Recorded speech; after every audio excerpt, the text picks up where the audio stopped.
Aloha, everybody. Hi.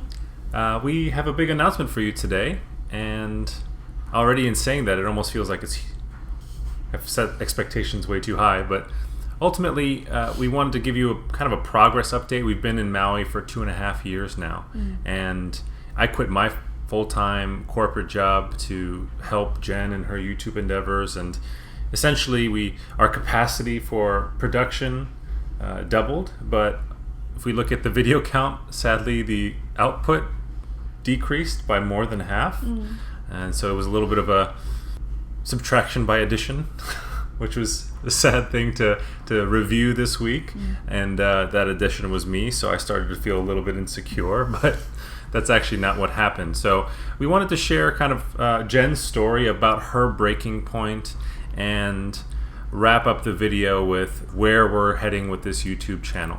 So we're hitting the big reset button, and as a part of the reset, I'm going to be more involved. So I'm going to be showing up here more, which some of you may be okay with. We'll see. But the other thing that I'm doing is I'm going to try to be doing more heavy lifting, like editing and planning and things like that. So this format's going to be a little weird for this one because we filmed Jenn's story at a different time, and then when I went to edit my parts, I was looking like one of those glitchy robot scenes in movies, which We've just been out of touch with filming together. So yeah, please and my forgive us. and my skills are still needing to be developed. So yeah, just be aware of that, and on to Jenn's story.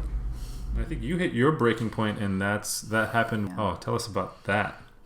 That was a fun day. Well, yeah, it was 1 week in July. I was just so maxed out because we had all these like social engagements, and I didn't realize how depleted I was, like emotionally and physically. But I felt this duty, this obligation to attend these things, and I had a hard time speaking up, saying like I didn't want to do it. I would rather just rest and recharge at home. And right around that time, our friends Chris and Mara, who were also our videographers for our wedding, they came to visit Maui. We hung out with them, and they like rocked our world when they introduced the Enneagram to us. And now this was a personality assessment where people have been recommending to me, like, you gotta take it. And I've taken free ones here and there, and I'm like, oh, okay, like I don't see how this is that different from like the MBTI or whatever. So anyway, I have been familiar with it, but like I met it very intimately. And not only that, like I heard the Sleeping At Last song for the type. I'm a type 2. So here I am, like I just took this assessment, I'm listening to the song, and I feel like someone who I have never met has articulated my struggles and my motivations for being who I am in such a way that it broke me. And I remember one day, like, you were out of the house, and I was just tired. I was just so exhausted, and I was lying in bed, and I've never done this before too, but like I was in such a place that I remember taking a pillow and like shoving it on top of my face, and I was screaming at the top of my lungs. Like I could feel it at the pit of my stomach, you know? And I was yelling, and then at one point I got up, and I had like a little photo collage on my wall by my desk, and there's one photo, I really hope I can find it so I can throw it up here. It's like of Brandon making this like ridiculous face. Such a terrible and photo. I looked at him, and I felt like this rage, like so much hate. And I remember ripping that photo off the wall, and I crumbled and I threw it on the floor, and I went back in the bed, and I just started listening to the Type 2 song, like really, really loud, and just sobbing. And then Brandon finally came home, and I mean, you can tell your side of the story, but I think you walked in and you were immediately like, oh crap, what did I do? Because not immediately. Oh, no, you didn't. Yeah, because I thought that you were just upset about something, and so I was like, oh, what's wrong? I was trying to console you or find out what was happening, and you wouldn't respond to me, and so I was getting more and more worried. And then as I got closer to you, I saw the crumpled up photo, and I was like, then you were like, oh shit, that's me. yeah, but I remember you asked me, hey, do you want me to sit here Yes, I did. while you cry, or do you want me to leave? And I think normally when I'm in that much of a heightened emotional state, like I probably wouldn't even have heard you, and then you would have gotten upset that I ignored you, and it would have blown up into something much bigger. But for whatever reason, I had enough courage to ask you, like, can you just be here? I didn't want to talk to you, but I wanted you to be there. And you pulled up a chair, and you just sat, and you let me cry. And then finally, I was just sharing all of these things about, like, you know, I was listening to the song, and I feel like I was just so maxed out this week, and I felt like you are supposed to be the person that loves me and understands me the most, and yet sometimes you take from me when there's nothing left. But like sometimes like I hate you. And it like really hurt me to say that, and I don't even know the words that I've chosen, but I remember after I shared everything, I was kind of bracing myself for like this big explosion of a fight between us. But I remember that was one of the times in our marriage where you were like, that was the best venting you've done, because for whatever reason I didn't choose words that felt like an attack to your character. And I remember you heard me and you thanked me for sharing, and I felt so embraced in like this disgusting mess I was like. I mean, think about how sweaty and teary I must have been, like being under that pillow yelling and crying and just snotty. And I broke. Like it was almost like the 2 years of like pent up tension. It just like released in that one go. Shortly after that, you left for a trip to San Francisco. He went to a bachelor party. And I was home alone for a week, and that was the first time that I had been by myself for that long in our marriage. And it was the first time I was home alone in Hawaii. And one of the struggles I've always had is like when we used to live in Korea, Brandon would be out really late, like drinking and hanging out. My worst fear was always, oh my God, he's out cheating on me. And if he didn't call me at a certain time. This was like for work, by the way, not just because I was hanging out and drinking for no reason. Right.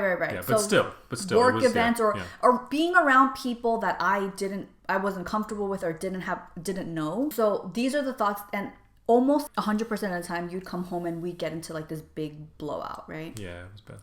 And this was the first time where not once I called you to see how you're doing. And you were at a bachelor party, I know, right? Yeah.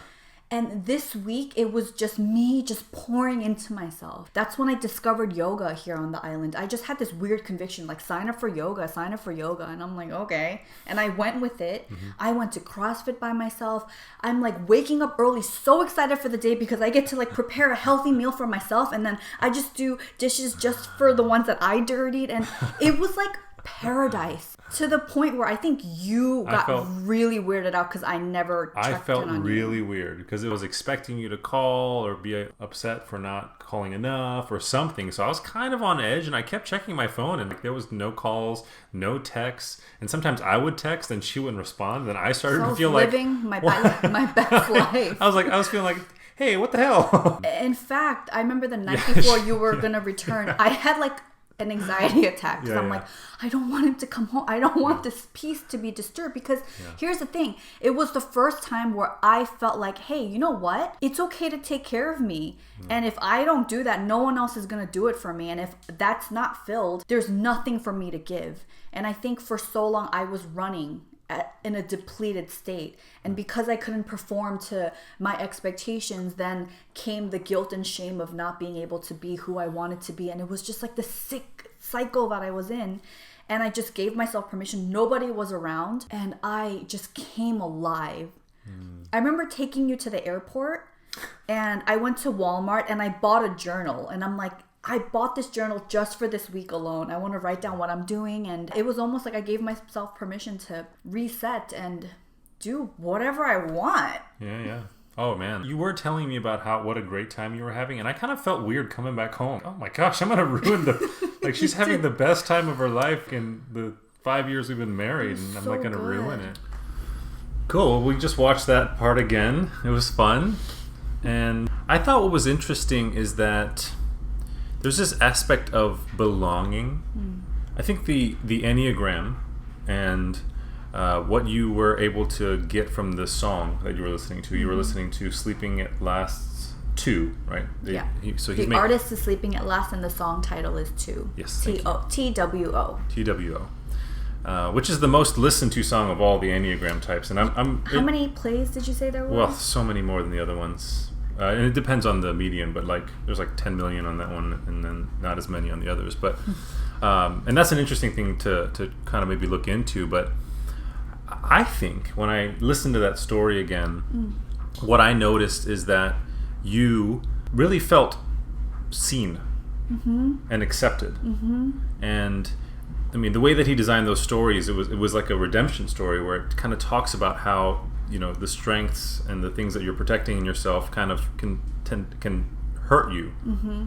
And then there's like a redemption part at the end where it's sort of the same thing, but it feels different. It feels like the strong, centered version of your type. Mm-hmm. And I think that was the process that you went through in this whole thing where, after us living together, and I think maybe a lot more people are going to resonate with this, with the whole shutdown and having lived at home with your spouse and family and things like that. Mm. But I think these past 2 years where we were living 24/7, together in a small 500 square foot place. I felt like we were living inside of an Instant Pot. Yeah, you have mentioned that before. The pressure cooker. Yeah, and then on top of that, we were trying to work together and trying to build something that we had no idea how to do. So it was like this crazy chaos, but then we have all these voices in our head that's basically telling us what we should be doing, or what we think we should, what we think a successful life should look like, right, or someone that deserves to live this life should be doing. Right.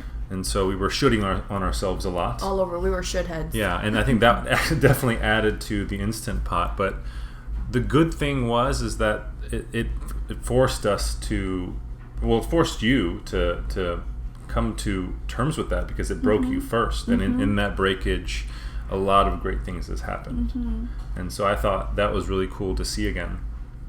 Yeah.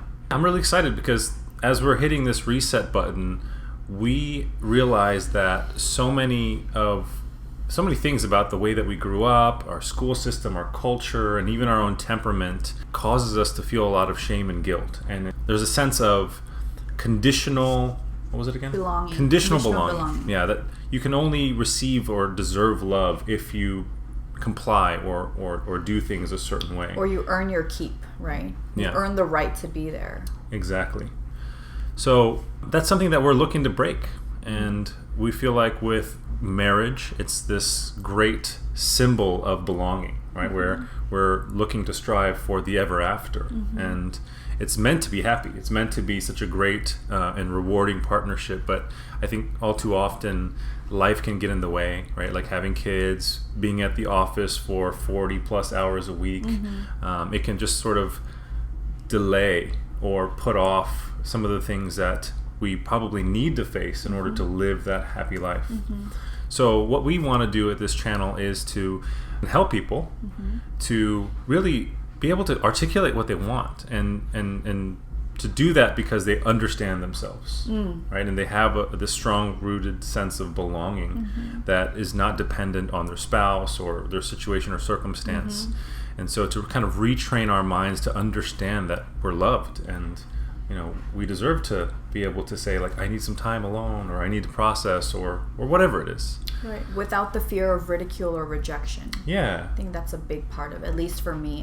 Maybe you can relate, but being able to say that, inviting the other person into that versus trying to like white knuckle it through by yourself. Yeah. And just like suffering silently. Yeah.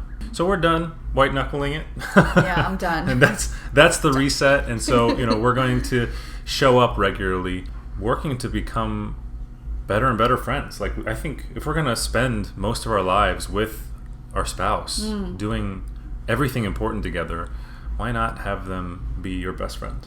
Yeah. Right? So that's the kind of thing we want to cover here. And what are some ways that they can keep in touch with this? Yeah, so we'll have a link in the description box below if you want to sign up for our Above the Waves newsletter. That's different from the newsletter that I send out on Fridays, which is just a list of like 5 things I was grateful for that week. That'll still continue on my regular Friday schedule, but this one will be specifically focused on this topic. Awesome. And don't forget to subscribe and hit the notification bell. That little bell. It's very important to creators that you like. So if you like us, if you want to stay in touch, please hit the bell, and we're going to be posting every Friday. So yeah, we hope you'll join us, and we're really looking forward to hearing from you guys down below. Alrighty. Thanks for watching. Thank you. Bye.